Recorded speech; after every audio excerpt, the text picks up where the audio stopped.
Hello everyone, my name is Yulia Bajenko and today I want to share some exciting ways we can teach sustainability in English lessons. As educators, we don't just teach grammar and vocabulary, we have the power to shape the next generation of global citizens.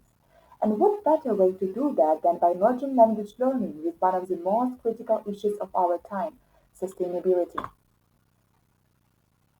We do not inherit the earth from our ancestors, we borrow it from our children. I think this phrase is one of the best to describe why sustainability issues should be implemented into English lessons and all other spheres of our lives. Imagine an English lesson where students don't just learn words but also hear the earth speak. This is the idea behind the Planet Speaks podcast. In this activity, students take on the voices of endangered species, polluted rivers, or deforested lands. They debate policies and survival strategies, learning to express complex ideas while developing empathy and global awareness. For example, one student might speak as a mountain glacier, while another responds as a coral reef fighting for survival.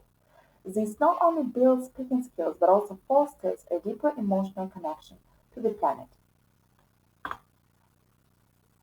In fact, studies in educational psychology show that emotional engagement significantly enhances language retention. According to a 2023 study by the University of Cambridge, students who emotionally connect with lesson content retain up to 30% more vocabulary and develop better critical thinking skills. This means that by integrating sustainability topics, we are not just teaching words, we are helping students become better thinkers and communicators.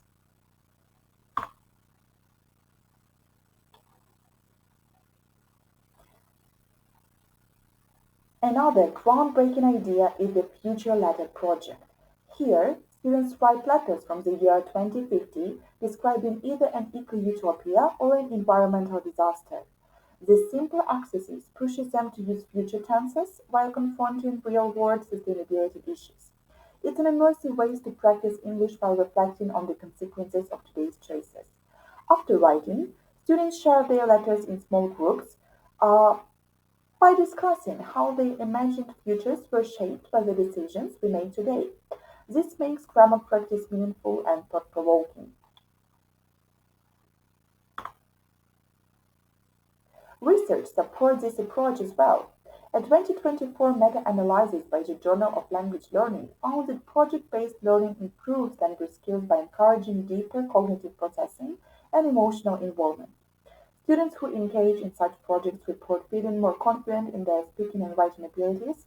They can connect their learning to real-world contexts.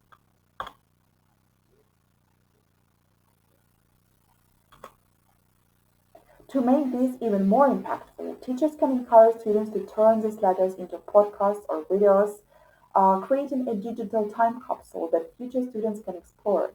This adds a creative multimedia element to the exercise, turning language learning into a powerful tool for reflection and change. Additionally, let's consider the eco-interview project idea. In this exercise, students interview local environmental activists, scientists, or community members involved in sustainability efforts. They prepare questions, conduct interviews, and present their findings in class. This not only builds listening and speaking skills, but also deepens their understanding of local and global environmental issues. Plus, it encourages students to become active citizens, making their language learning directly impactful in their communities. Finally, let me share a personal story that inspired me to think differently about language teaching. So, during a recent English lesson, I met a passionate 16-year-old called Yeva, who had painted an artwork on ecology topic for our international championship and won a grand prize for this artwork. You can see in the picture. Uh, she said that doing this activity helped her understand the impact of pollution in a way textbooks never could. This made me realize that when students can put themselves in the shoes of the planet, their learning becomes personal and unforgettable. This is the kind of emotional connection we should aim for in our classrooms. Incorporating these activities into our lessons doesn't just teach English, it teaches responsibility. When students engage emotionally with sustainability topics, they don't just learn a language, they become voices for change. So, why just teach language when you can teach responsibility too? Let's use our classrooms to inspire the next generation to think, act, and speak for a more sustainable world. Thank you so much for your attention. I'd love to hear your thoughts and ideas on this approach in the comments. Have a great day.